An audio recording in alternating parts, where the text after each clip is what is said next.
Matt will be singing the Captain Planet song, and he's just like doing his own thing. Just doing his own thing in his own mind. People you're like, wow, you're getting like 1,000 people watching this. Why? It's like just because people think you're like mind. doing some ritual. Okay, we're live now. So now that we made fun of Matt, that means we're live, and we are on Twitch. Yes. So we are going to be talking about Annihilation with Natalie Not Mortal Portman. Kombat Annihilation. No. Not Mortal Kombat. Not that. That would be bad. Man. I enjoy the movie.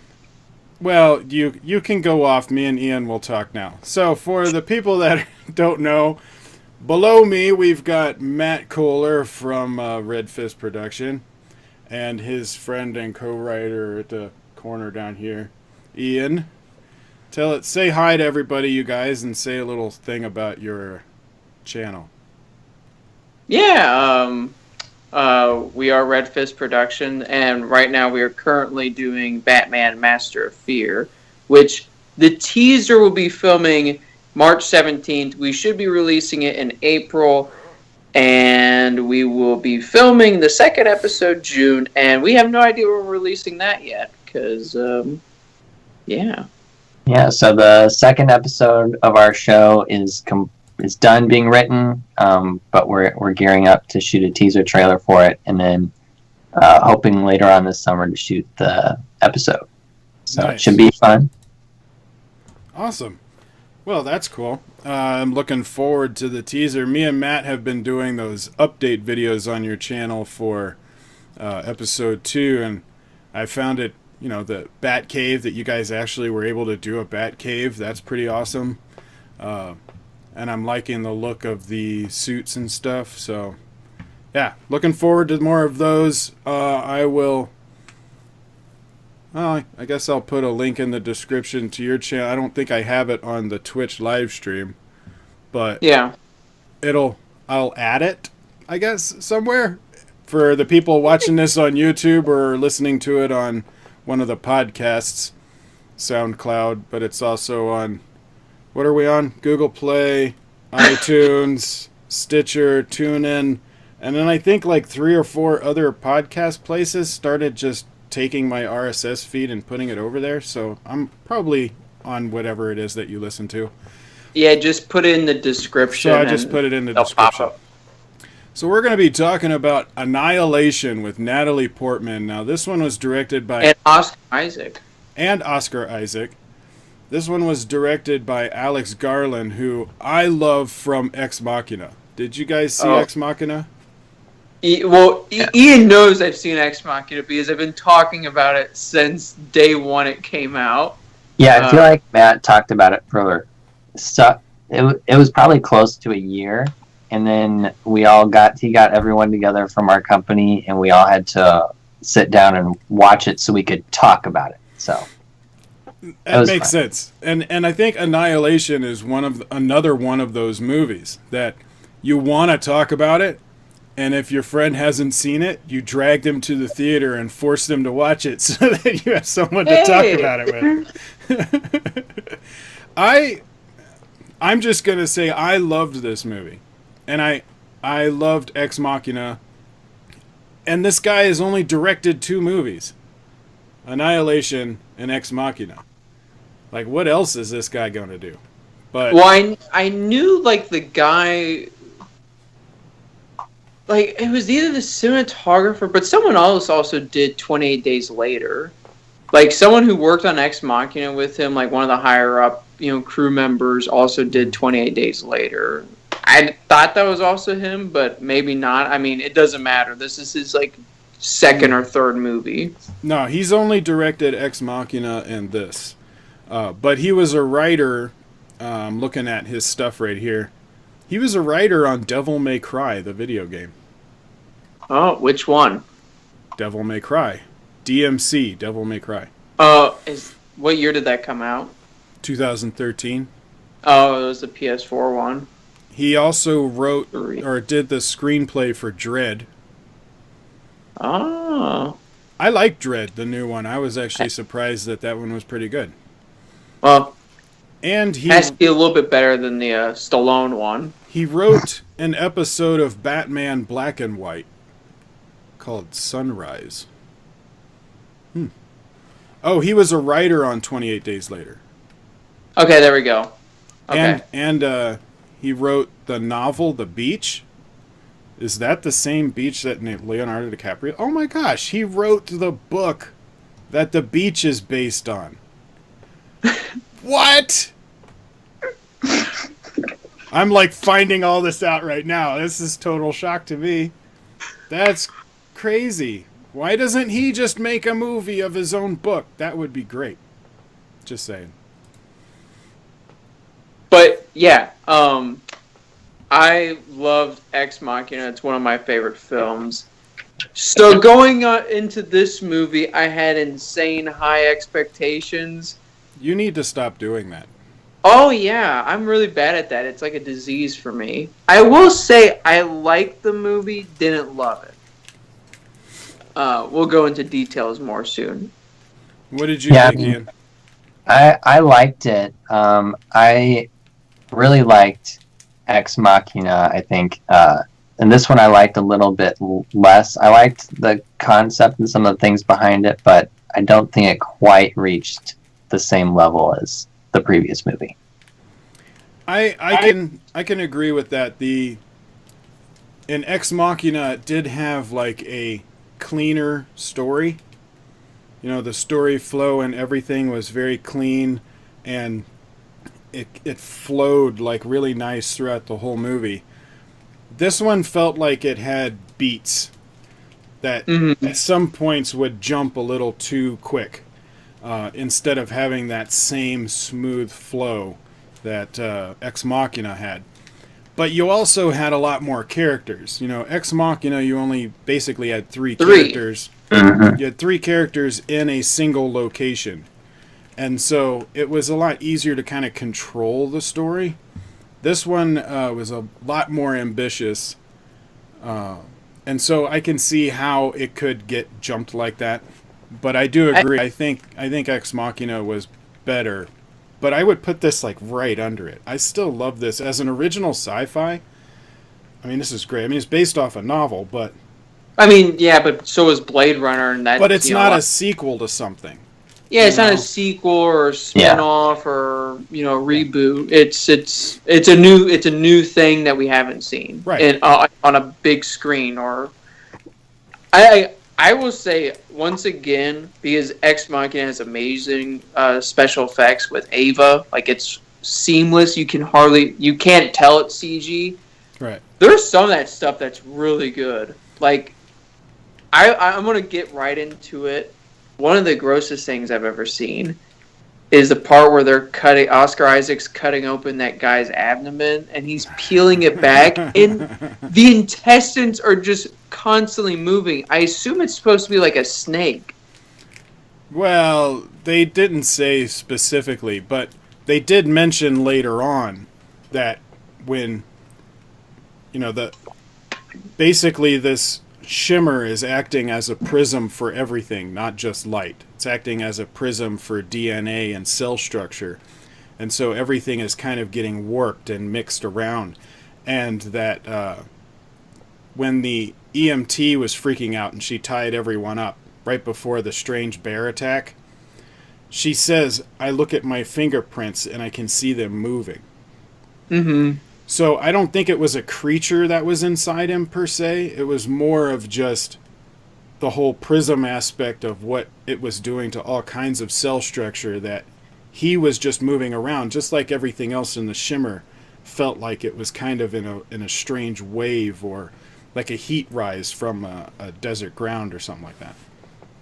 But yeah, it was really disgusting. Yeah, I mean, it was pretty intense. That was intense, but I think the bear with the skull face that's screaming in the lady's voice is more like nightmare inducing. Yeah, because oh gosh, that scene was so for me, I really liked the movie up until the last, really liked the movie up until the last 20 minutes. And I was either slightly confused or upset it kind of ends in the same way as Ex Machina.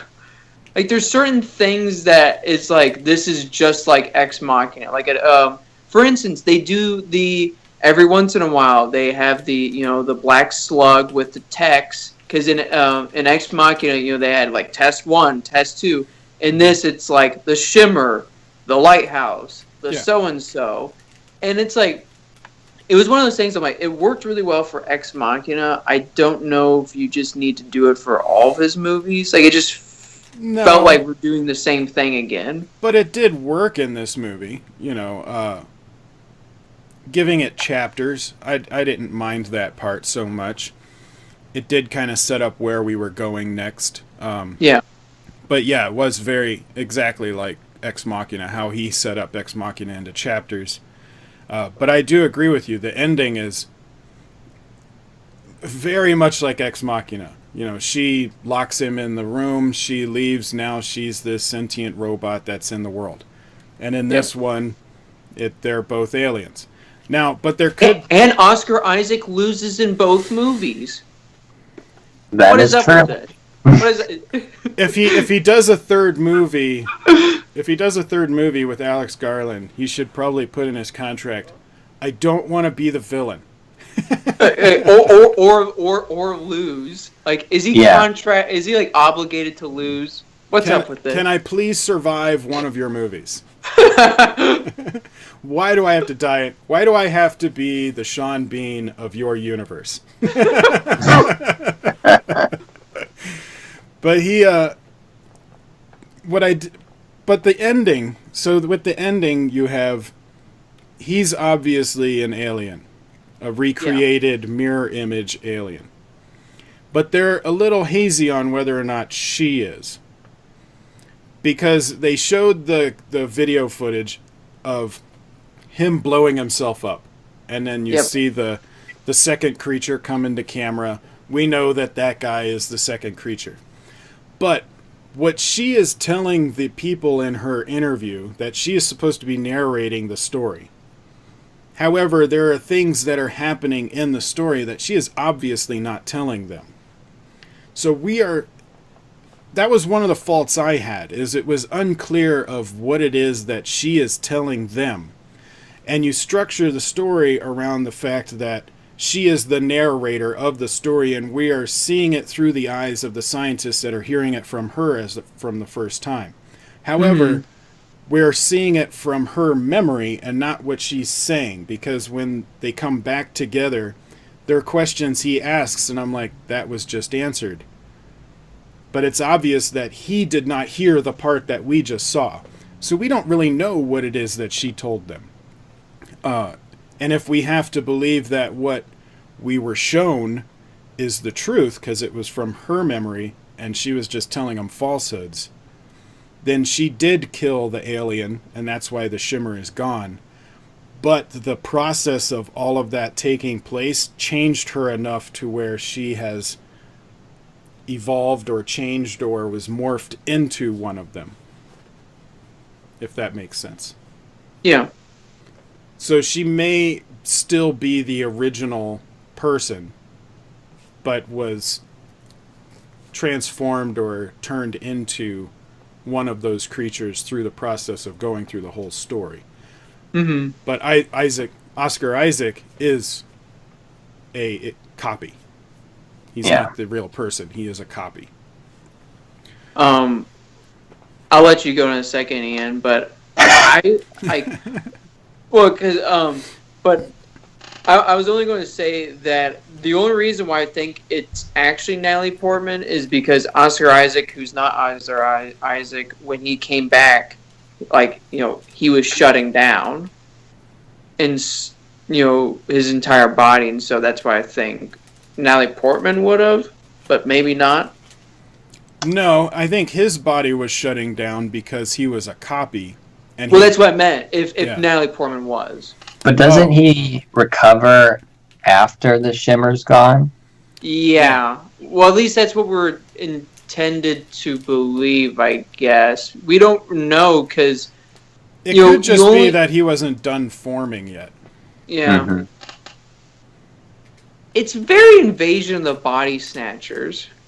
Like it's That's like what I was thinking. more complex process of Invasion of the Body Snatchers. Like they're very quick in Invasion of the Body Snatchers. They plant some eggs and they're like, or plants, and they're like, all right, let's go and snatch it. And this, it's like, this is going to take a year. Yeah, just in Body Snatchers, it's like, put them in a cocoon and let them scream. So what did you think, Ian, about the ending? I mean, at first, I think in the theater, I wasn't really sure, because I was kind of getting Invasion of the Body Snatchers and Twilight Zone kind of from this movie.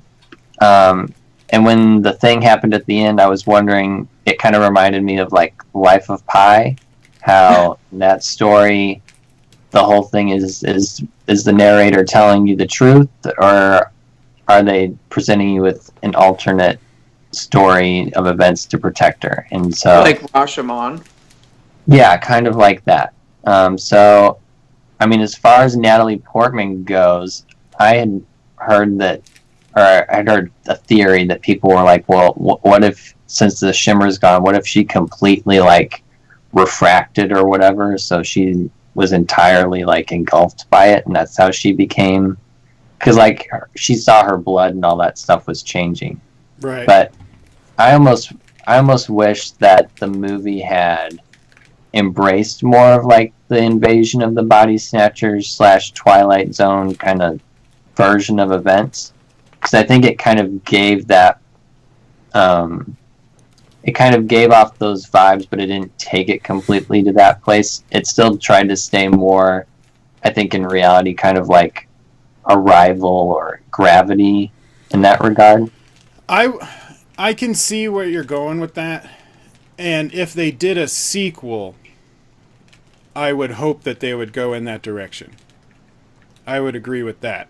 But I wouldn't want them to do it in this movie, because I think it would make it a little too, it would like make it cheesier.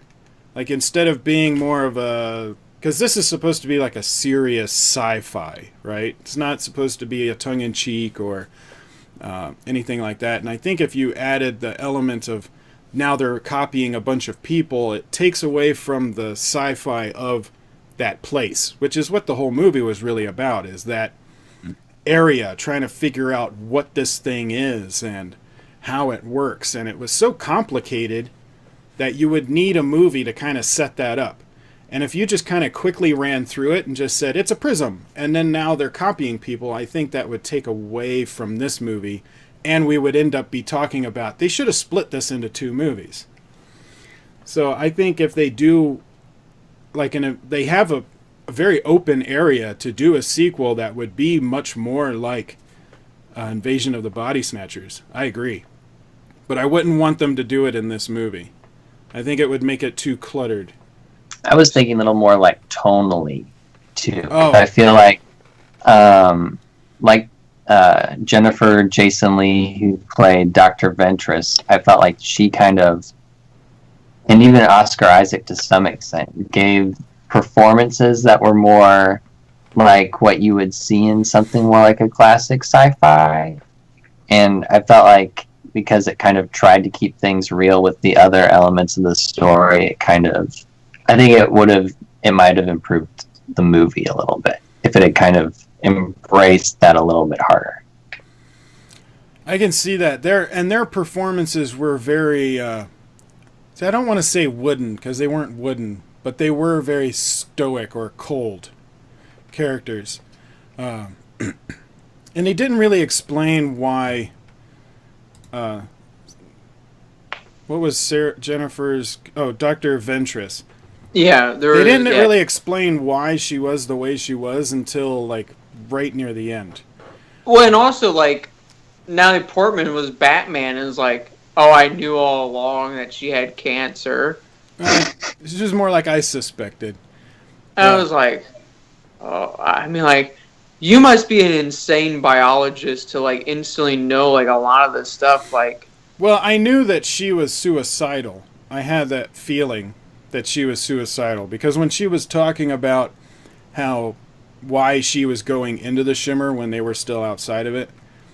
And she's like, I've been sending all these people in and I just want to know. There were a part of me that was thinking, okay, she's either, the toll of everybody that she has sent in is dead has made her suicidal. Like she can't mentally handle that stress. Or someone in her life had died, like a child or a husband or something that made her feel suicidal. See, I like the idea. I didn't take into consideration that she was already dying, which I should have. I mean, that's one of the other obvious suicidal things. I like the idea, though, that she had this grief that she'd been sending people in for 3 years to die. Because, like, that's something that they didn't do in, like, the Alien movies, where, like, one of the higher-ups is like, oh my gosh, like, all these people have been getting targeted by xenomorphs, like, I should feel like I should avenge them. Like, that's kind of a cool character, but instead, I just got cancer, and so I'm gonna die anyway. Well, and it would make sense. You make the character have survivor's guilt. Yeah. Mm-hmm. I did kind of wonder, though, who was really in charge of, like, the operation, because I feel like that's where I was kind of getting, like, more of it being a smaller, self-contained story, and from what I've read of, like, the synopsis of the novel that it's based on, it's more like you jump into it and you're already there in the Shimmer with the characters. And so that was one thing that I thought was kind of maybe something that I think if they were trying to build a bigger world, that would have been something to include, just because we get the people grabbing Oscar Isaac when he shows up at Natalie Portman's house, but then we don't really see what goes on besides that, except for Dr. Ventress being in charge. And that is seeing the outside world is kind of interesting, because no one else seems to know about this phenomenon. Like, I didn't realize it was in Florida. Like, it's in the swamps of Florida. That kind of, went over my head. And so it's like, wouldn't, the government know about this? Wouldn't, there'd be a lot more scientists. Well, they're obviously government funded. But I feel like there'd be a lot more scientists there when they're like, yeah, we're sending people in and they're not coming back at all. And I'm pretty sure, like, there'd be that, classic cliche conversation, well, we should nuke the dang thing to see what, like... Well, and I was thinking about that also when I was watching the movie. I was like, how come no one ever, brought up, let's just nuke it? But they mentioned how slow it was growing. Yeah. Like, you're really close to it in that building, and they said within a month it would get here, or a few months it will be here. So it's growing really slow. So they feel like they have enough time that if they need to nuke the area, they can do it. But you don't want to, like, just jump to that by nuking Florida. And you also don't know we won't miss Florida. But at the same time, you don't want to be nuking your own country because of a small thing. Fair. But one other thing that I really found interesting about the last, first of all, the last 20 minutes, did anyone get a vibe when she opened the lighthouse? I was going to be like, oh god, they're going to do the architect from Matrix Reloaded. Like, I thought for a second that she was going to open the door and someone was going to be like, hello? No, I did not get that at all.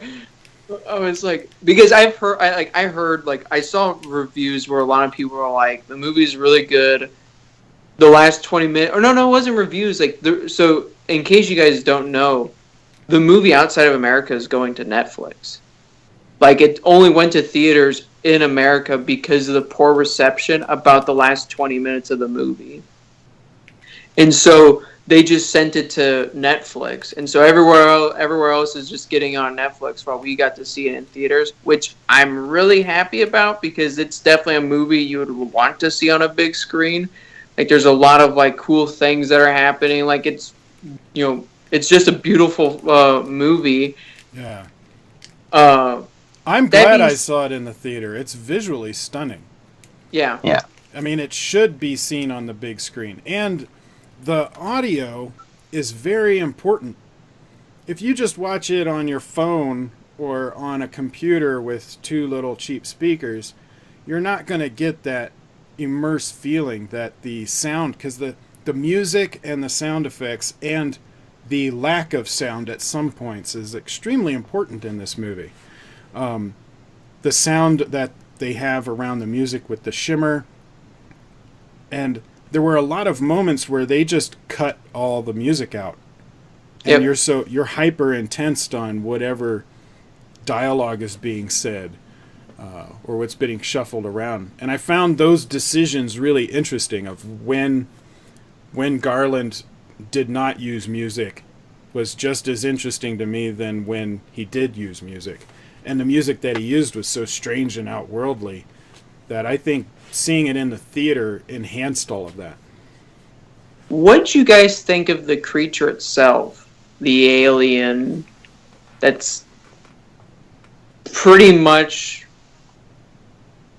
I guess, has no it's just, I don't even know how to describe it outside the alien thing that you see in the lighthouse.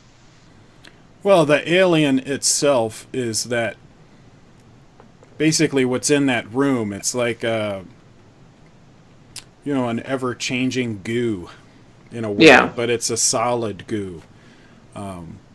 It seems more like it's just a sentient being that likes to interact with cells and structure of. But what did you think about the scene where, like, it's mimicking every movement that Natalie Portman's doing? It makes perfect sense to me, because if you're an alien creature that you can't communicate vocally, the first thing you do is you try and mimic movement just to establish communication base. And then you start looking at things similar and coming up with a similar language of what this is, like, cup, that kind of thing. Phosphorus grenade. But I thought it was interesting how they kind of switched it up. Like, we don't get what happened with Oscar Isaac and his alien, but Natalie Portman was able to, at first she fought with it, but then she realized she could, use its lack of knowledge to take it out, because it wasn't going to react. Which feels like, see, the reason why I think it's Natalie Portman, so there's this weird story throughout the entire movie of Natalie, because everyone who's going inside the shimmer has a reason why they're going. People have been abused, people have, there's certain people that have cancer, and I guess hers is, at first we're thinking, oh, she's gonna, avenge, Oscar Isaac for what happened to him. Well, she was trying to find the cure for his virus. Yeah. And, like, you see that she's having an affair with the other teacher. And, then you're like, oh, okay, so that's why Oscar Isaac probably went in. Because, he felt betrayed by Natalie Portman. And so the fact that I think Natalie Portman asked the question, "You're not Kane," and he said no, and then, like, went in for a hug, I almost think that she's happy it's not him. Because, she knows that this thing that is not Kane, Oscar Isaac, will love her. The way she wanted Kane to still love her. After she, had an affair with the teacher. Like, maybe it erased some of her guilt. Bang! Like, maybe it erased some of her guilt. That's a little what? It's a little messed up, but yeah. But it sounds pretty solid. I think in a way, she was just happy to have something. It wasn't really her guilt that sent her in there, though. It was more of, like, she wanted to save him. She was trying to find the cure for whatever virus he had. But yeah, I can see that she would be okay with the fact that it's not him. Also, her eyes ended up, having the shimmery look in there. So it could be that it was changing her mind the whole time while she was in there. Yeah, because they don't really focus on the fact that after like the first couple of days where they're like, where are we? They don't really go back to that. Yeah. And I wonder it's because they forget that they forgot type of situation, or it was one of those things, like, because it's kind of weird that they bring up the fact that they don't know where they are. They've lost like their memories of how they got in there, and then they just never bring it up again. Well, I saw it as like they were almost expecting it. Because of what happened with Oscar Isaac when he came out. He didn't have much memory of what was going on when he came out of it. So if you go in and you lose some time, it would almost make sense. You're like, we lost some time, this is really disorienting and weird, but we need to get it together and move forward. So there really wasn't it wasn't necessary to talk about it again later. It was more of like, this is what we signed up for. I did wonder though if that should have been something that came up again, because they did, like, when they traveled to all these different places, you were kind of like, okay, like, how many days did they really spend, like, in the place where they found the guy who had been like destroyed by the shimmer? They were like, are you gonna camp out there for a week, and you just like forgot, or like? But it seemed like things moved faster as the movie went along. Mm-hmm. And also another thing is like, I wonder if like inside the shimmer, and I think you mentioned this a little bit ago, Matt, they lost like a grasp of time, and like how, like, because Oscar Isaac was in there a year, but like outside of him knowing when he left and when he came back. I mean, do they really know that they were in there for a year? Like, how long was like? Because it almost sounds like Natalie Portman's crew was in there for like a couple of weeks and they were just annihilated. Well, we don't know how long it took for Oscar Isaac's copy, alien copy, to come out of the shimmer. Like, the whole thing that happened with him and his crew could have happened in the same time span of like 3 weeks or a month.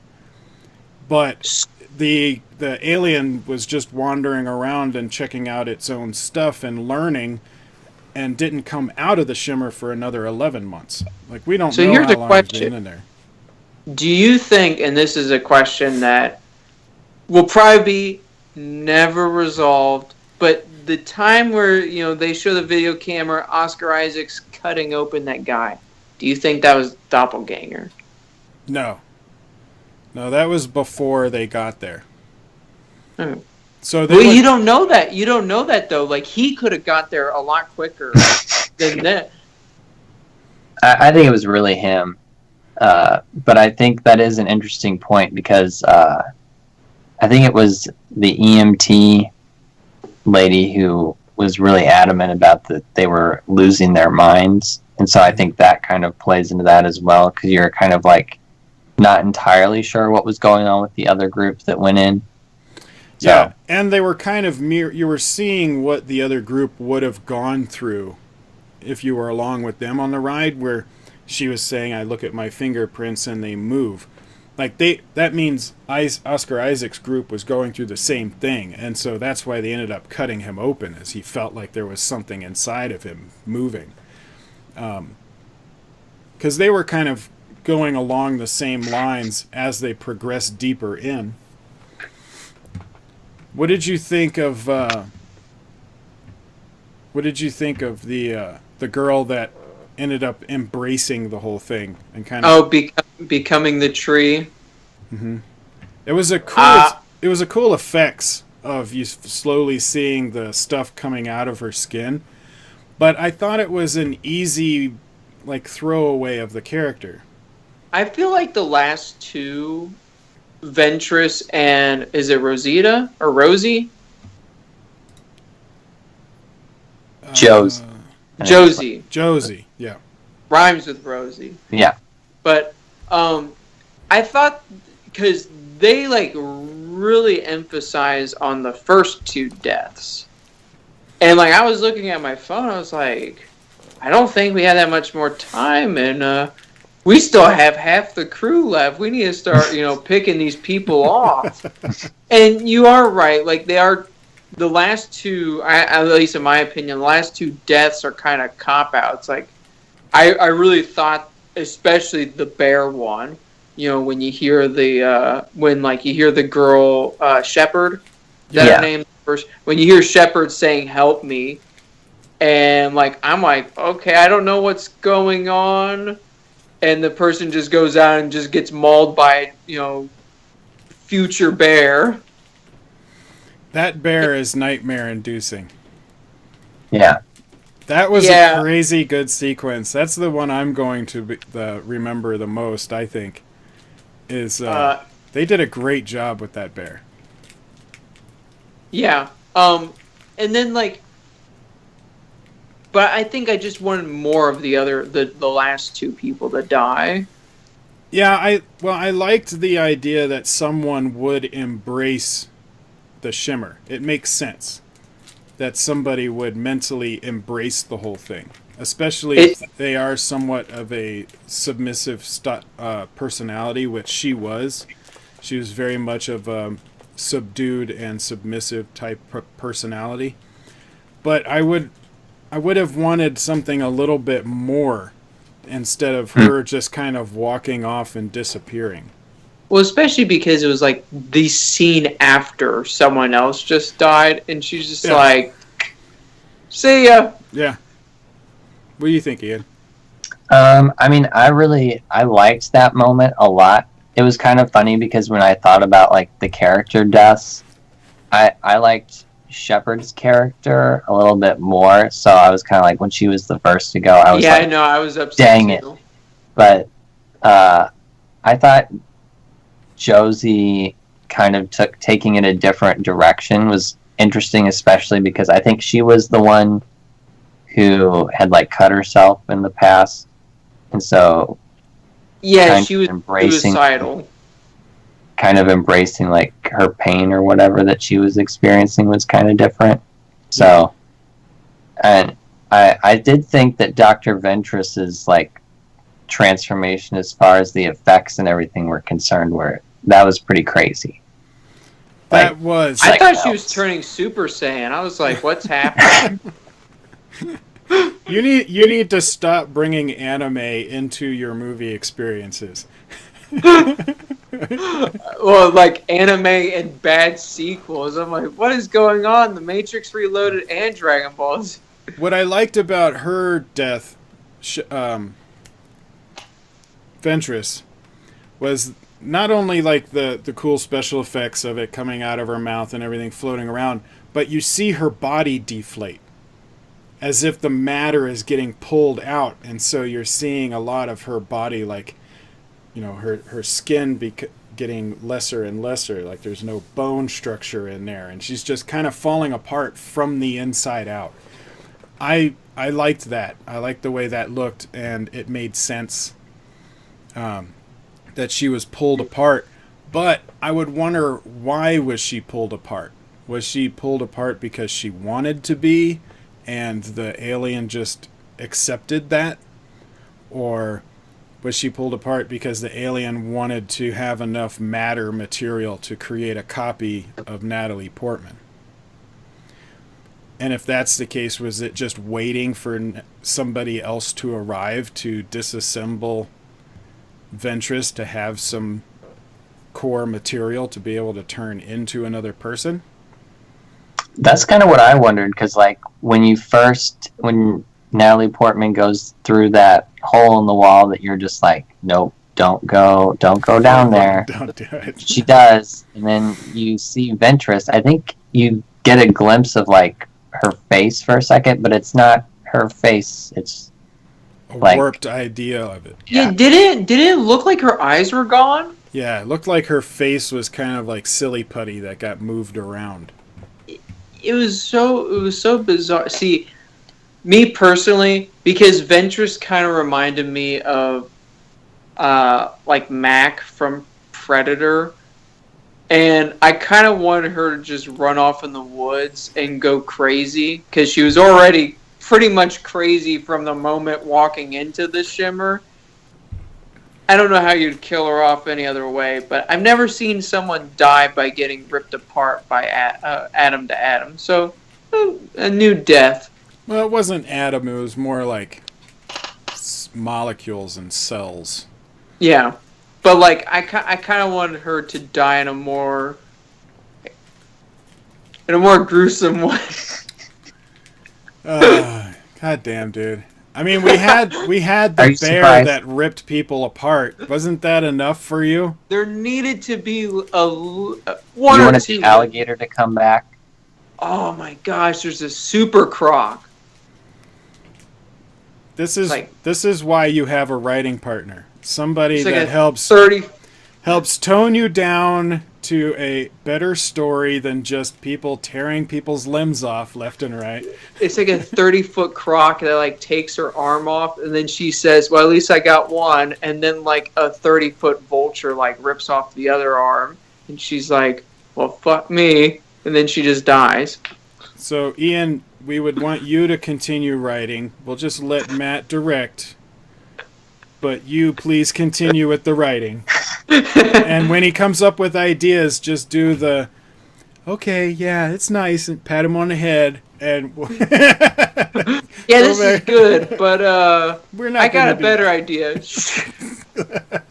We don't usually tear paper apart, but I mean, I think every once in a while there are ideas where someone will come up with something you're like, we'll put a pin in that. You know?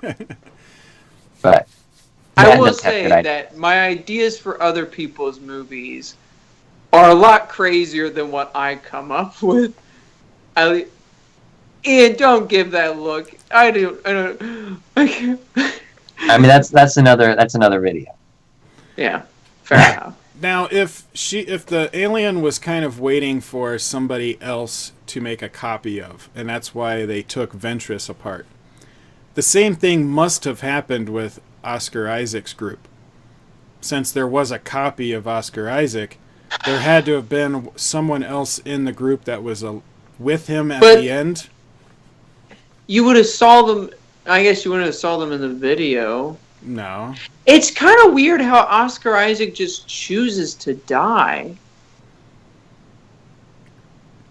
It could just be that, for one, he had the sadness of knowing that his wife had been unfaithful and was having an ongoing affair with this guy.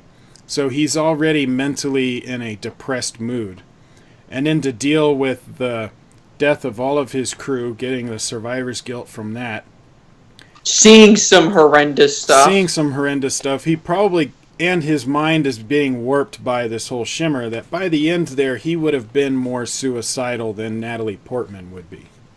Yeah, because another thing is like, they, I assume, didn't have a video record or a camera, set up for them to watch and experience the last group, unless there's just a row of cameras.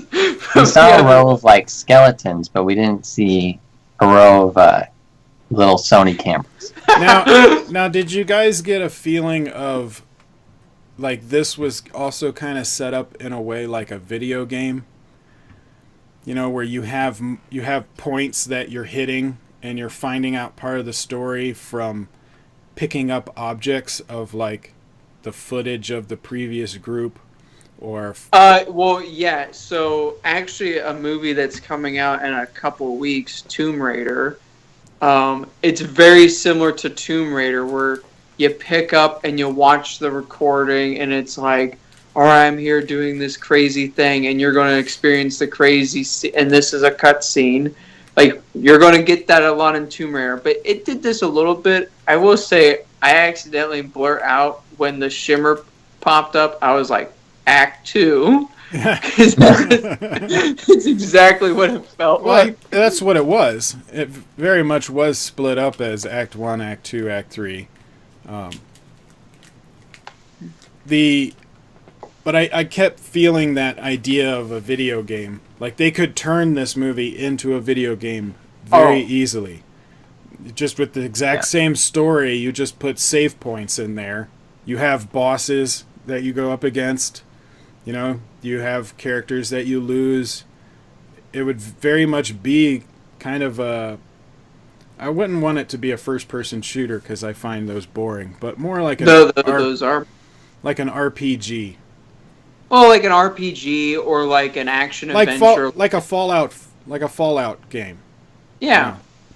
I think that would make it really hardcore. Be like Myst. Yeah. Oh gosh. Make it really hard. That's how old I am. I got Myst when it came out. I remember the commercials for it. I remember when Back in the day when I was a kid, we had to buy our games on discs and put them in a computer. and put them in a as you're shaking and Totally. no. I was like, oh, what? I was gonna say, what did you think? I've heard. So, like, one thing that Matt, you need to stop doing is looking at reviews before you watch a movie. No, see, here's what I did. First of all, this is only the first movie that we've done together. So stop this. You did this with Rebels earlier, saying, "Oh my gosh, I hate so much stuff," and "Oh my gosh, Matt looks at so many reviews." No, what I did was I was like, Richie was the one that told me that they took it to Netflix because of the ending. That's all I knew. Okay. I did not go, oh, let's see what like this. And I did not know anything about the movie except for Natalie Portman takes a gun with a bunch of other people into a bubble, and she points a gun at one scene and shoots at something, which I then found out it was an alligator she's shooting at, which took like 1,000 bullets. So I've heard of... I haven't read any of these reviews because I haven't had time to look up any reviews after seeing the movie. But my dad had mentioned something real quick about... People are talking about the fact that they're all women. And that one reviewer... Because my dad was worried about that they would be pushing some kind of like feminist political agenda of some way of trying to... for having all women. And I told him from the trailers I didn't get that feeling at all. And then when I saw the movie, I was reinforced with that. There is no feminist political agenda of something. They even had a scene that kind of talks about how I feel about the movie having all women in it, is when they're sitting... You know, she's meeting the other people for the first time at that little table. Yeah, they explain why they're going in. It's like, she's like, all women? And then the Josie says, scientists. And then that's it. They don't explain anymore. They don't go any further detail. It's more of the military had gone in before. They wanted to try something different, so the scientists are going in. It just happens to be that the scientists and the EMT that are there are women. Well, they also mentioned that in all other groups, it was all men who went. No, they said all military. They didn't say all men. They mentioned all men in a later scene, and they said that's why the women were going in and out, and that's why I was thinking. That's why I had the theory that at first I was like, oh, maybe it kills just men, and that's why they're thinking that. Like that's at first what I was thinking. And then, like, obviously, you know, like, I was like, but how did Oscar Isaac get out? And then that was just completely shot down. But they do mention that. I will say I did not care at all because they never make it seem like that I don't ever feel like they're pushing anything. I just feel like here's a movie. It just so happens there's 5 women who are the main characters. The movie could have easily gone into this.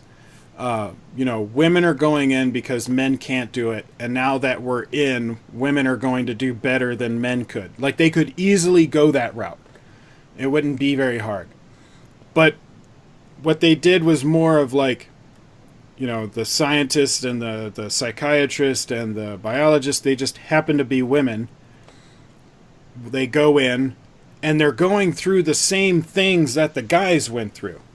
Like, as they're following through Oscar Isaac's group, and they're finding things from his group, they're going through the exact same thing. So it doesn't matter, male or female, the same thing's going to happen to you.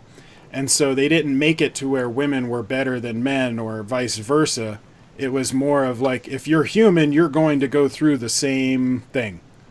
It's just who's going to be able to survive. And then you end up having the, like, Alien.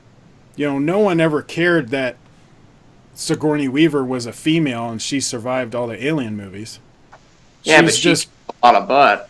Right, but it wasn't because she was female. It was just her character. Because she was BA. Yeah. Same thing with Linda Hamilton in the Terminator. Exactly, and I felt the same way with Natalie Portman's character. She just happened to be the smartest out of the group. Well, and another thing is, and I'll if you want to say something, Ian, I'm sorry. the last thing I'll say about this real quick is that Natalie Portman's character had flaws. Like, they all had flaws, and that's, like, my biggest problem with, like, any movie that pushes anything is, like, if, a character has to have flaws for me to feel sympathy and all, and, like, each character had that, and that's why I love it. Like, yeah, whenever you have a movie that is pushing an agenda, they usually make the character that's doing that pushing to be holier than thou. And I did not get that at all in this. I did not feel like our main character was being holier than thou. I felt like she was just a genuine, normal human character that went through this, and she just happened, like, by the end of the movie, I was thinking of other strong female characters of, like, Linda Carter and Sigourney Weaver, that it didn't matter if they were male or female. You could write them either way. They just happened to be the smartest ones that survived. But being male or female doesn't matter. And so I felt that. I don't know what this reviewer... I mean, it might be the same kind of reviewer that had a problem with Ghostbusters, just because they were all women. Now, Ghostbusters wasn't a good movie, but it had nothing to do with them being all women or not. Yeah. It was just not a good movie. So I don't know where they got that from, but what do you think, Ian? I mean, I agree. I don't think this movie was made with any sort of agenda. I think the characters that they chose to go in were all based on the merits that they had and the skills that they had. But the movie at the same time doesn't... People shouldn't be afraid that it's not, embracing the gender of the characters either, because as you get to know these characters, you understand, like, Shepard, they talk about how she had a kid and she lost a kid and that affected her and that sort of thing. And you definitely still get to feel that these characters have, feminine qualities to them, but it's not something to where it's what they're all about. It's just that the writers were able to weave that into the story and make it more interesting because of the people that were in the story. Right. They made the characters human. They didn't feel like they were going, female power! They weren't doing that kind of thing. It was more of like they just humanized everybody and they just happened to be women. And I like that. Yeah. I will say that they kind of do a reverse Alien, so Alien to Alien. So an Alien, they take a bunch of scientists, they pick up the alien, they realize, that they're SOL when it comes to life, kills everyone, and then, like, in the second one, they're like, okay, the alien has taken over the little, like, territory, we're going to send the military. In this, they're like, bunch of the military have died. I know.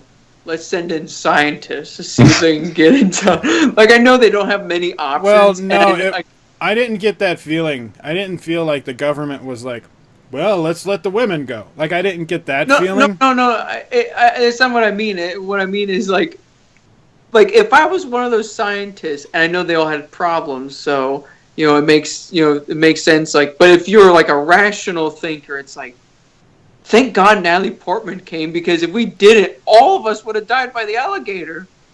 I feel like Dr. Ventress needs to have her performance evaluated, because she should not be sending it. Yeah, who hired these people for the job? I think honestly what they did is kind of just pick. Yeah, because they said something that like. No, it's like a normal government thing, dude. They pick the lowest bidder. That's what you get. You get what you pay for. But I think the reason why they picked them is because of their psyche, because they all had issues, and they mentioned that, and that's why like Natalie Portman was wondering. I think she said something along the lines of like, why did Oscar Isaac go? And she couldn't understand, but then she, I guess realized that, oh yeah, I did have, sex with that guy for a long time.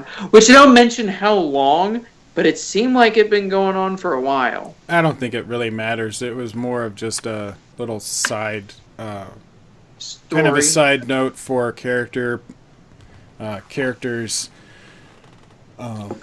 will say motivation, but had nothing to really do. It was a really shocking transition where it goes the shimmer, and then it cuts to Natalie Portman having sex with that guy. I'm just like, okay. I guess this is. Yeah, they did that a couple of times, and you're kind of like, I kind of got a little bit tired of like all the cutting back to different things, because at some point you're like, okay, we're going somewhere. No, we're going back to whatever happened in between or before Oscar Isaac left. Well, maybe the producers were like, Alex, we know Oscar Isaac's your buddy. Could you ask him to come back and maybe film a couple more scenes, because he's literally in this for 5 minutes?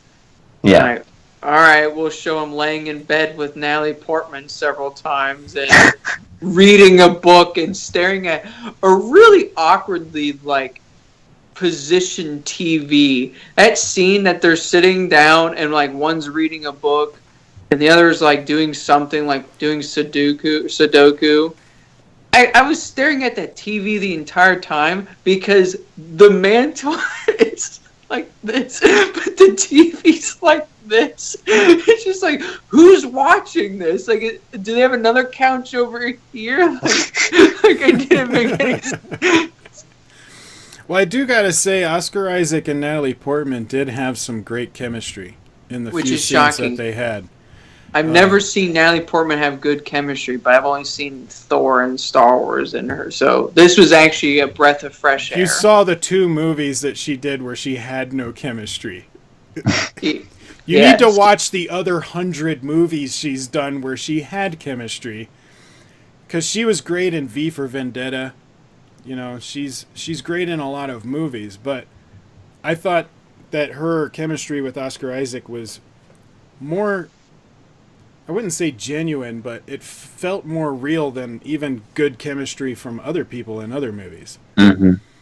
Like, they actually enjoyed being around each other.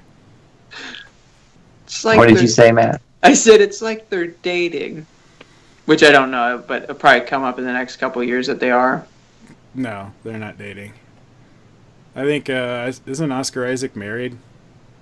I feel like Natalie Portman's married. Yeah, I think maybe Natalie Portman's married. I don't know. I don't look up this stuff. She's got kids. She's older. She doesn't want to deal with having an affair.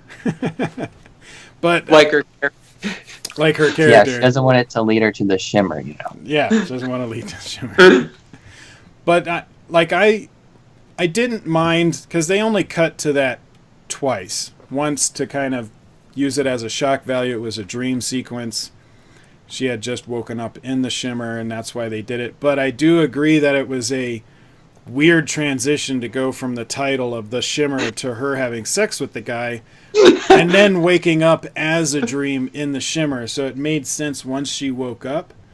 But I was like, maybe you should have had that just a little bit later once we've been established in the shimmer or something like that, instead of directly after the shimmer title. Mainly because at first I was like, is the shimmer have something to do with sex? Like, that's what I thought. Well, my initial thought was maybe it's putting images in her head.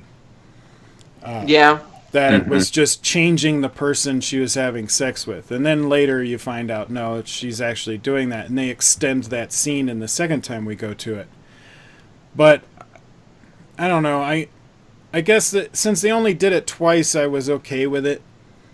But they already had a lot of cutting back and forth between the narration of her talking to the scientists after the fact and then what was going on. So I wouldn't want too much more cutting. I think it was a good balance of what they had at the time. Yeah. We haven't talked. This is one of the things I wanted to bring up about asking you two. This is obviously a preference, but do you guys like how the story just overall was structured? Because I'm usually not a huge fan of where the movie opens with someone going, here's how the story happened. And, like, at the very beginning, they already mentioned that all the other characters are dead. And I know, like, that's not supposed to be the shock or the great... But, like, I would like to just know that or find that out for myself. Yeah, I was actually thinking about that in that last 20 minutes when she goes into the lighthouse. That because they were doing that intercutting of her narrating the story in a way, then you know she survives. And you know no one else does. So it's more of like trying to figure out, like you're trying to find out how does she survive. But I think it does take away a lot, especially since if obviously what she is telling the scientist is different than what we're seeing, it almost makes that part pointless. Like, why do we care what she's telling the scientist? Because we're not seeing what she's telling them anyway. We just know that that's all that gave us, was that we know she survives and everyone else dies. And then we get the ending of her meeting with Oscar Isaac. Like, that's all it really did, was just set up that meeting at the end between the two of them.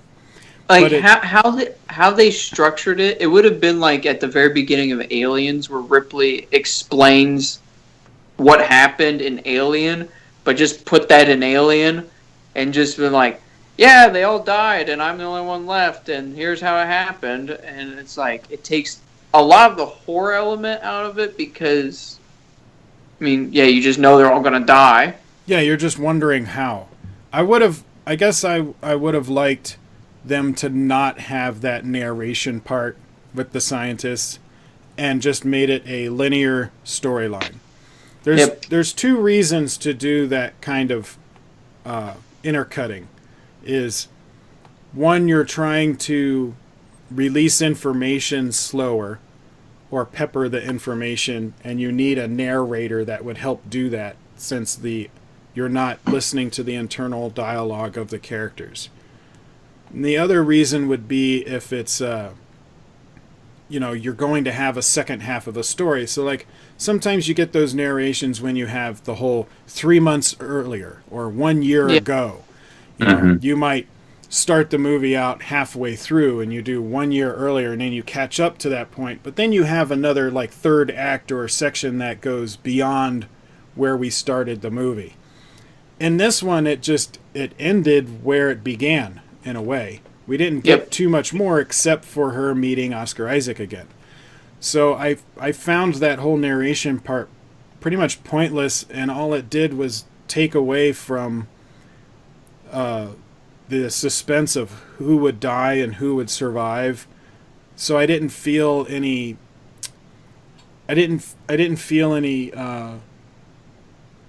what's the word I'm looking for? Connection? No, it was like I didn't feel any fear, I guess, that Natalie Portman would die. There wasn't as much suspense, I guess. Yeah. But when they added the whole thing of the alien was creating a copy of her, then I was like, oh, well, maybe it's the copy that survives. But then it's not. It's not. And then it's like, okay, well, I still don't know why you did the narration then. If they had the twist of it was the copy that survived and the copy is telling them, then that would have made the narration a little bit more worthwhile. But the only thing that doesn't make any sense is she wouldn't know everything that happened. it doesn't matter because we already know that what she's telling the scientists is not lining up with what they're showing us anyway. Wait, really? No. I mean, it's kind of where I think this is a movie that's really about making you think, but I don't think all of the logic in it is as smart as like the logic in Ex Machina, because I feel like if Natalie Portman's character had come back, and she was the only one, just like Oscar Isaac was the only one who came back, they probably should have been a little bit more suspicious and not told her like you were the only one, and like not trust her as much. I just kind of felt like that probably would have changed how the intercutting would have worked if they had been like not revealed that fact right away. Mm-hmm. Then you would have still had that suspense going on in the story. Yeah, I think they should have done something better with the intercutting. Maybe expand the reasoning for it a little bit more on the narrative side. Because like sorry, no, go ahead. You can go. Go ahead. But the first time like Ava turns off the lights and it says that like Oscar Isaac's character is lying to you and deceiving you, I was like, what the fuck is going on? Because like the first like 30 minutes is like, oh, like, you know, this is a normal movie, we're gonna test this robot, and then it's just like, nope. Yeah. Now you have no idea what to believe, and like, because, you know, like you brought up, Ian, like you said, Matt, because we know everything happened outside of, you know, the end on who is she? Is she the doppelganger? Is it actually Natalie Portman? That's really it. But going back to something we kind of mentioned that I wanted to ask you, Matt, how are the stories not lining up from what we're seeing to what she's saying? Well, when we were watching the movie part, the what she was supposed to have been telling them, when we would cut back, they would be asking questions that would have been answered if you were watching it. Things like, what would be an example? I'm trying to think of something specific. But from what I remember, they would ask questions of... They would be asking her questions that if you had seen it, you would know the answer to it. And then I was like, well, how come they don't know that? Didn't she just tell them that? I would say the only reason why that they were doing that is so if they did it the opposite, where they asked those questions before and then showed the clip, I think the only I don't know, except that like they just needed to take out that entire... Well, that's what I mean, to me, it kind of felt like that if you were in Natalie Portman's situation, you wake up in this room and people are interrogating you and you're wearing suits, you might not trust them as much. So yeah, but I think also, for the first part, yeah. No, I agree. But it takes away from the whole point of having a narrator. Because the story we're watching is not the story she's telling them. At least not to that detail. Because they come back and then they're asking her questions. And she says like one word line. Well, no, they're asking her questions that was she would just like answered. Twist it a little bit when she would answer some of the questions. And that's kind of what I felt like with like comparing it to like Life of Pi, or moving the story from being as real as it was to something a little more, even more surreal, because then you can have the unreliable narrator and people are more like apt, I think, to follow along with what's going on because they're like, oh, she's not someone who's going to tell you the full truth. Right. But a lot of times when you have the unreliable narrator, the story part, when you're in the actual story that they're narrating, they want to make it to where you can't believe everything you're seeing. And in this, it was kind of the opposite. You're supposed to believe everything that you're seeing and just accept the fact that she's lying to the scientist. But I didn't really see the point to having an unreliable narrator if the only people that are being deceived are the scientists, that we don't really care what they think because they're not a part of the story that we're watching. But I mean, at the end, though, like when she gets reunited with Oscar Isaac, like if she's the alien, like That's is that true. what she wanted? No, that's true. That is true. But again, I don't think it really. You don't need the narrator or even you don't need a narrator at all. Just for that one moment, because it's not an impactful moment. Not impactful enough to warrant the entire movie to be structured that way.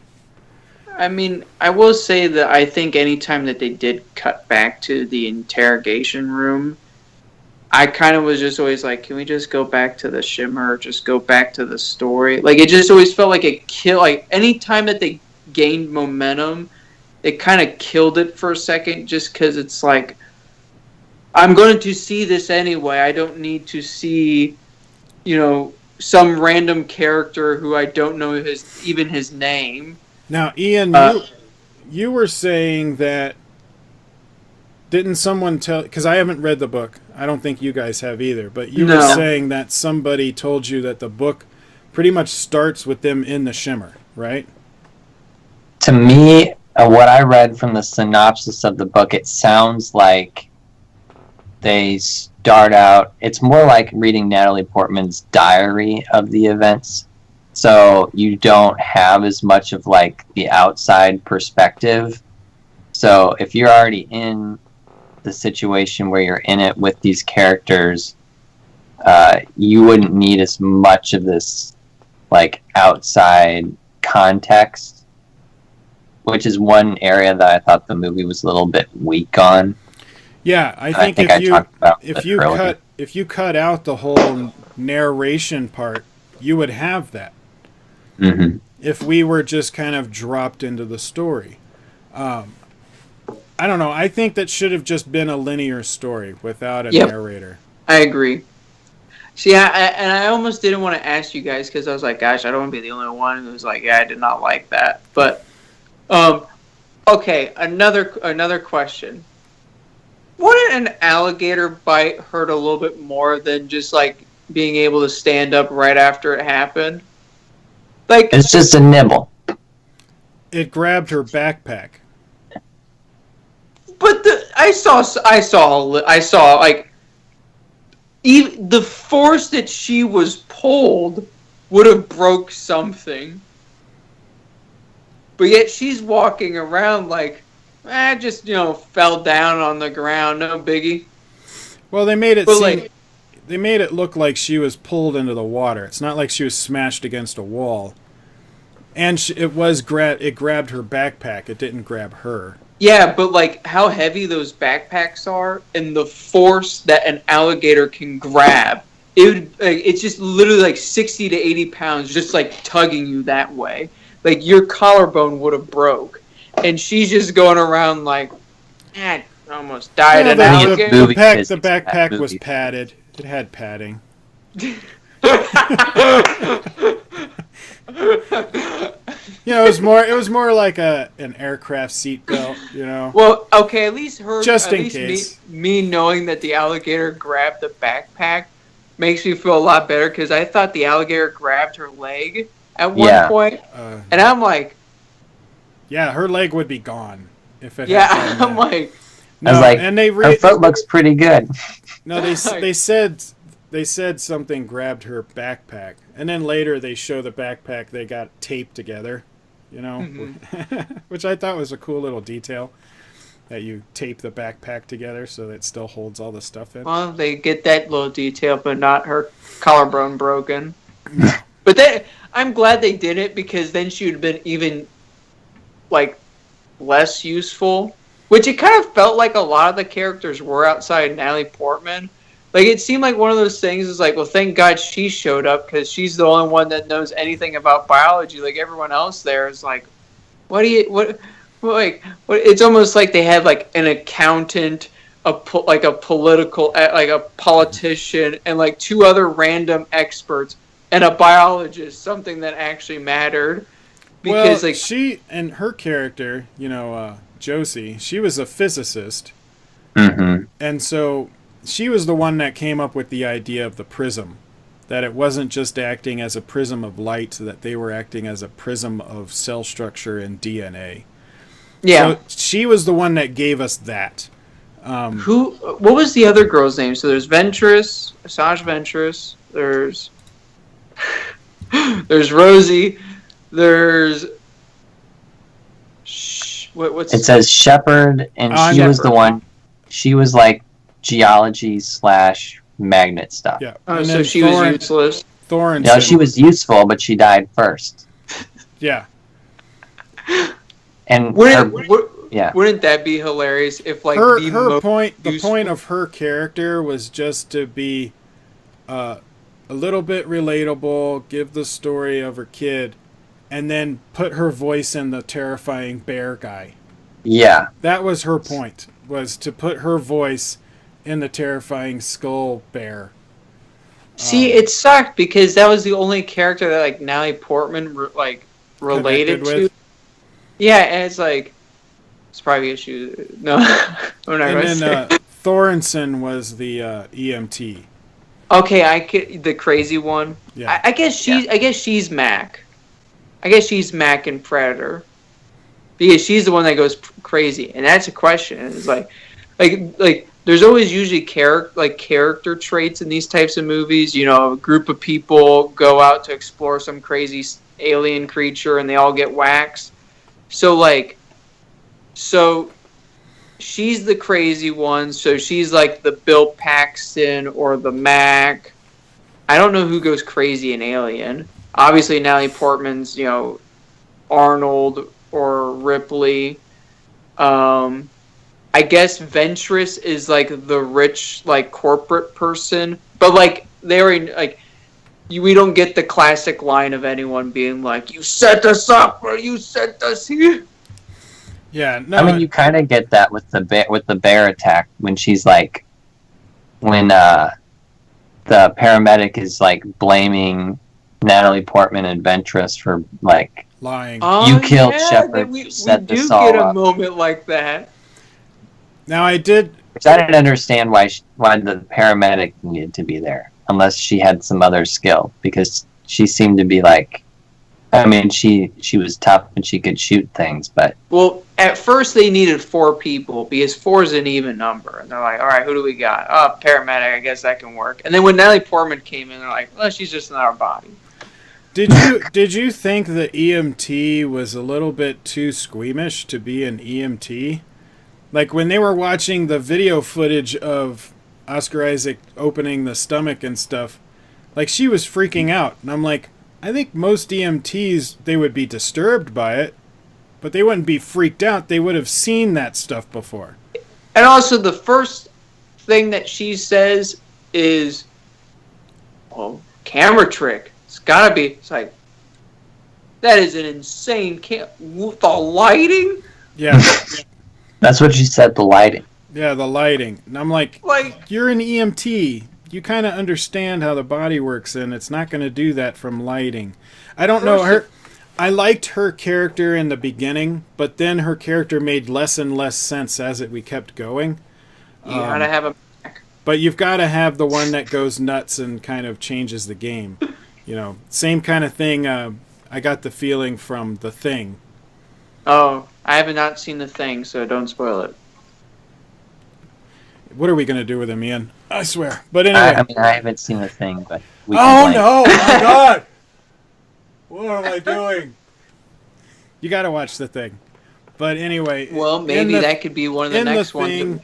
In The Thing, you have the moment of no one can trust anybody. And so they're trying to figure out, how are we going to figure this out if we know that one of us is bad or we can't trust each other. And in this movie, that moment was when when the EMT ties everybody up, which I think I would end up doing the same kind of thing where I'm like, they're lying to me. I don't know who to trust. Screw them all. I'm going to tie you up and figure this out. I don't trust any of you. But then, and what I did like is that they weren't talking. She gagged their mouths, which I would end up doing too, because I don't want to hear your stupid speeches. Shut up and tell me what I want to know. And you can draw what you want to know from them by how they react to you saying things. And I really liked that moment of her asking questions and then figuring out what the truth is by their, how they're reacting to it.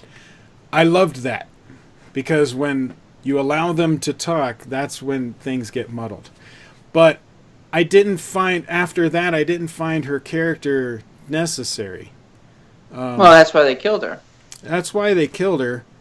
But I thought an EMT would be a little bit more I'd be able to handle useful? Violence. Would do more healing stuff because I don't think we ever saw her use a med kit of any kind.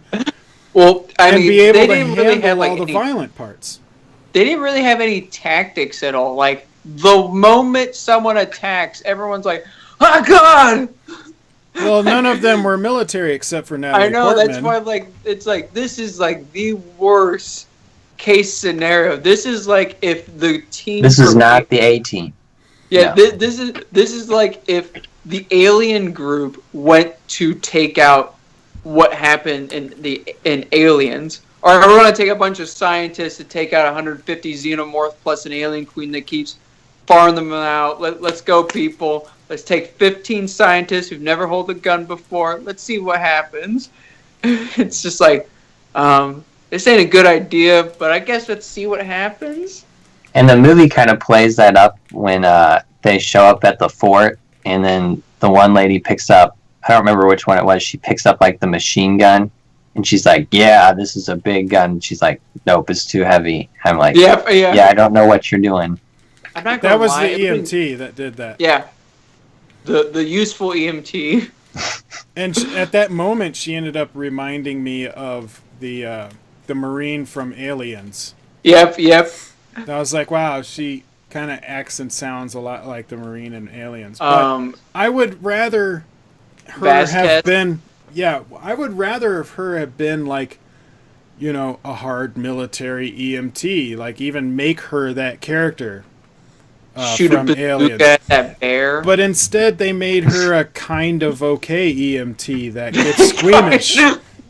We never see her do any healing, and she gets easily squeamish.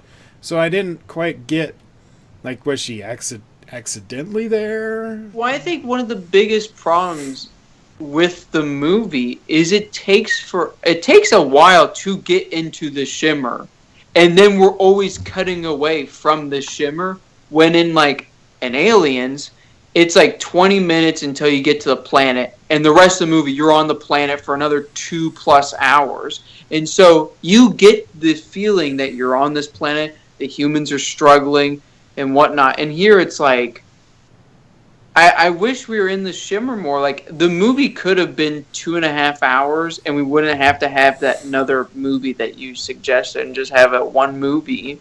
Well, I don't mind. I don't mind slow burns.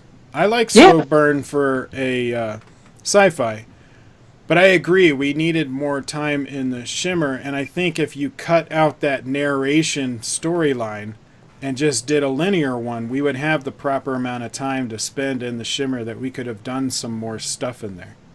Which means what we should have had is more people who went into the shimmer and were riding horses. Mutated horses. Centaurs. Oh my gosh. Or we have like... The previous team went in and was turned into centaurs. Oh my gosh, and now we're riding Oscar Isaac centaur through the shimmer. It's Narnia. It's Narnia. That's how all the creatures of Narnia were made. We're through the shimmer. Boy.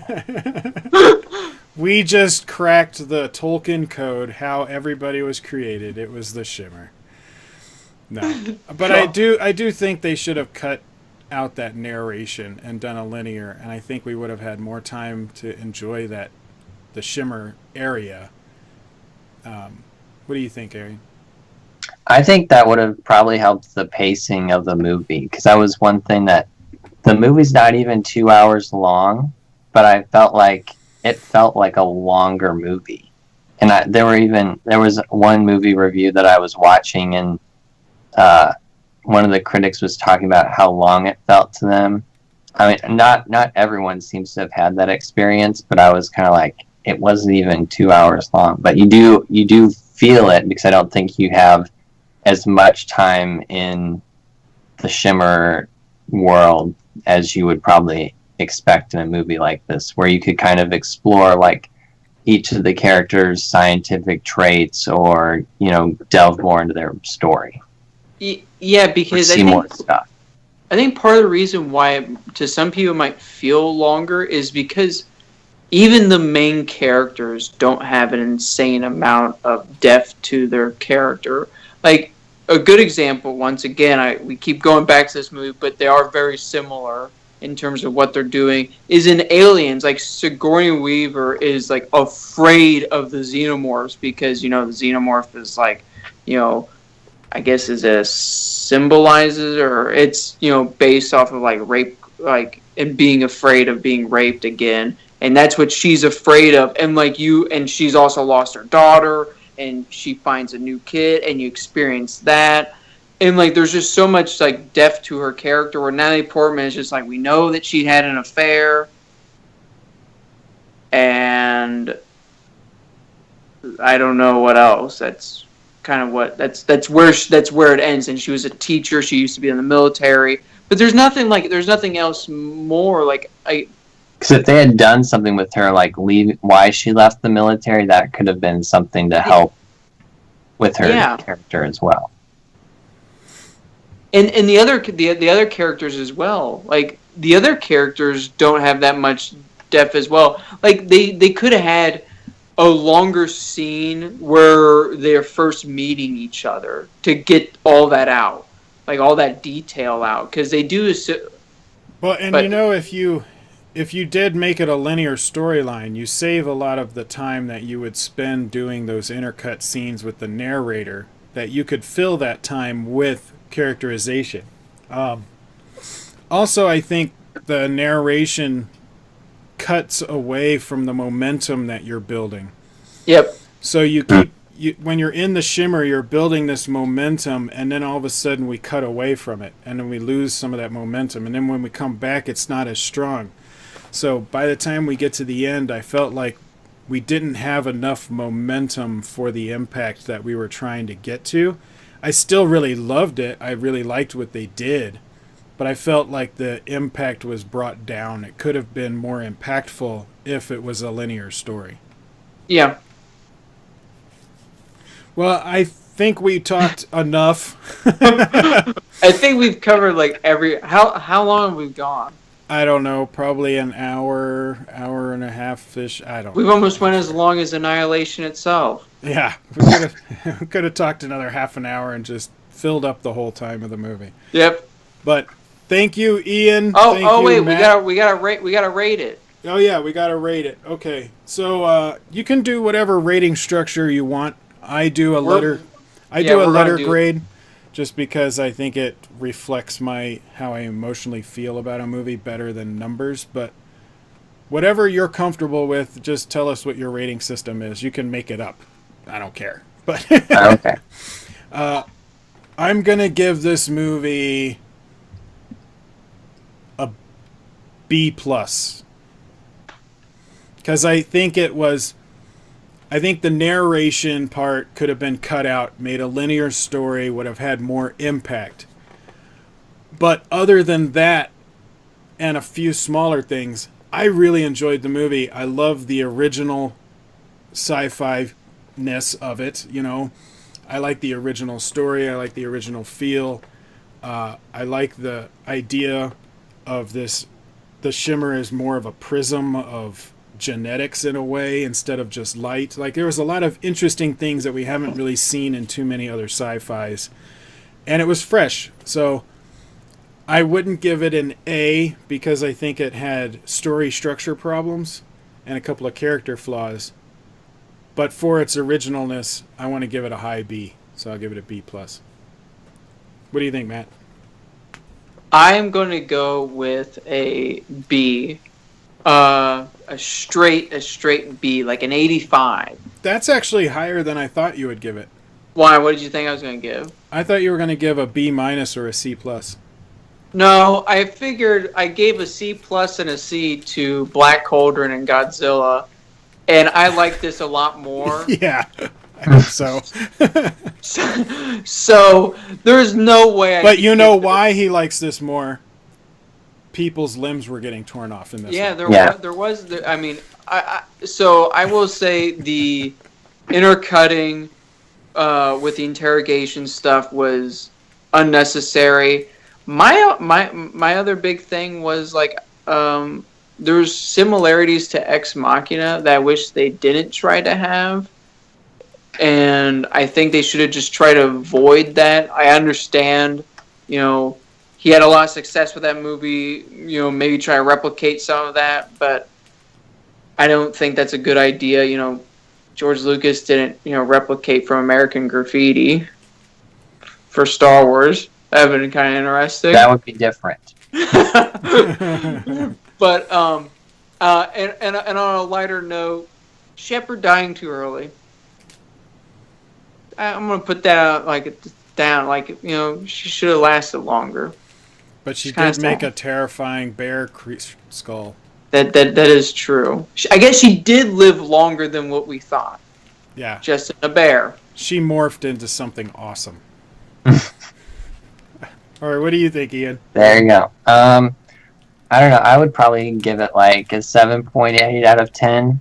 I mean, I enjoyed the movie, but there harsh was one over here. Yeah, it's a little harsh. I mean, I definitely liked the movie. I think that it could have done some things with the story and the characters a little bit better, and I think it is hard as well because we've had a lot of really good original sci-fi the past few years, and I don't think it quite reaches that level, but I think it's something definitely, if you can go see it in the theater, you can do that, or it's definitely something that I would stream at home and watch with friends or something. So that's kind of my thoughts on it. Now, would you guys want a sequel, or would you be afraid that it would end up just becoming a remake of Invasion of the Body Snatchers, and that's all we would be saying as, well, this is just Invasion of the Body Snatchers? Like, would you want to see more about the Shimmer or the aliens that were a part of it? I just I feel like he kind of has a knack of just doing one-offs. Well, and there's a thing about one-offs. If you don't have a really strong story for a sequel, don't do it. He wrote 28 Days Later. There was no plan to make another one. It just was that popular. Ex Machina, he directed. And, I know this is based off a book, but, all three of those were one-offs. I feel like he knows what he's doing. He's good at it. I mean, he's one of my favorite directors right now. Well, him and Coogler and Nolan, I think, are some of the best directors we've got right now because they have a good track record. Now, he's new. He's only done 2 movies, but both movies were really good. So I am looking forward to whatever he does in the future. That's for sure. and also this movie is not as good as Ex Machina, but I mean, it's also hard to pull off. That movie's pretty hard to say what's wrong with it. There's a lot of great things about Ex Machina, and so Oscar Isaac dances. That too. That is true. He also does dance, and you can't top that. No, that was an epic dance, man. That was epic. But I mean, I think I think whatever he does next, I'm excited to see. Yeah, I think he could I be. agree. He's like another Aronofsky. I think him and Darren Aronofsky, they have, they come up with some, they wait until they find something original that really grabs their attention. Darren Aronofsky doesn't do anything on a whim or just because they're paying him to do a story. It has to grab him to do it. I didn't see Mother just because I didn't want to be a part of the whole political thing that was wrapped around it. But that aside, I think he made the movie because he wanted to. And that's the thing about this guy with Alex. I think he's one of those directors that is only going to direct something that really speaks to him. And so I'm excited to see what he does next, but I don't want him to rush it. I'd be like, dude, you take your time. You find what you are interested in, because I don't want him to feel like, oh, I've got to come out with a movie next year and I got to find something. I don't want him to have to find something.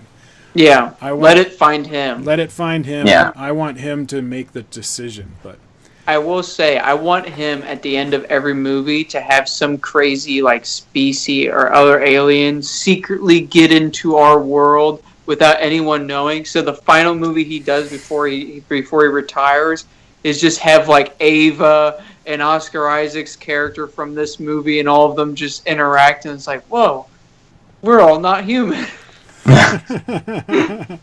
In that movie, have a cantina sequence with all of the aliens in all of his movies in one place. Yeah. It'd be interesting. But thank you guys for joining me. Appreciate it. This will, if you're not watching this on Twitch because no one saw it on Twitch. Yeah. So if you're watching this on Twitch after the fact, it is also on, or wherever else, it's going to be on YouTube. And I put it on my SoundCloud, which gets podcasted out to all the other podcasts. So if you like Google Play or iTunes, Stitcher, TuneIn, or one of the others that grab the RSS feed, you'd like podcasts, I have stuff up there. So check those out. I also have links in the description below for all of their stuff and for social media for Matt and the Red Fist production, all of my stuff, and links to all of our social medias and everything. There's a bunch of stuff, so go down there and check it out. But like, share, subscribe, tell your friends, and we will see you on the next video. Heck yeah. Let's end.